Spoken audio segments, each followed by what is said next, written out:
Well, the reasons why these things are being closed down is that they became stagnant. I mean, they never, I go back to my old hobby horse. They never tried to become contemporary.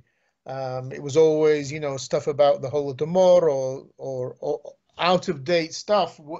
And if they had tried to be a bit more contemporary, they would have had more students and there would have been more interest. I mean, now it's incredible that now, at a time when the media is so full of stuff on Ukraine, there's a war going on. Ukraine's in the news, Zelensky's in the news, and Ukraine studies is in decline. But that's because of the people who are in charge.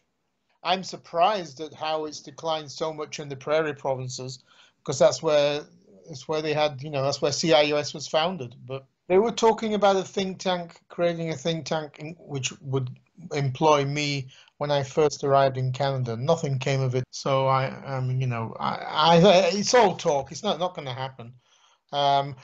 People, I think and I've noticed this myself. I won't mention his name, but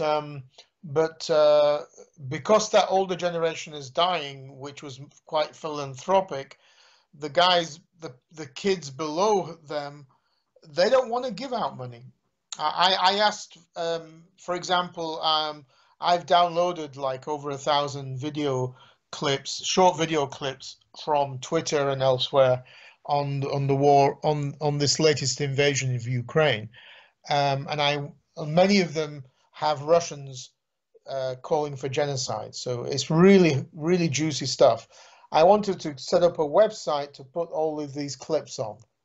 I thought people could just see them and then download them, and it would be a great propaganda thing. I asked for $5,000 to do this website from a wealthy guy in Toronto, a Ukrainian guy, and he offered me 1,000. And that guy is loaded.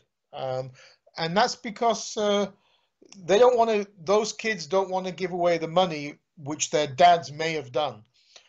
So that's the other thing. That's going to be a death knell for Ukrainian activities, because that younger generation are scopé. They're materialistic and scopé. They're not as philanthropic as the older generation was. Education in Ukraine is now such a mess. There's so many things are being taught online. Students are not being brought together. So I mean, it doesn't, it's not a very good situation. I mean, I complain to them about it.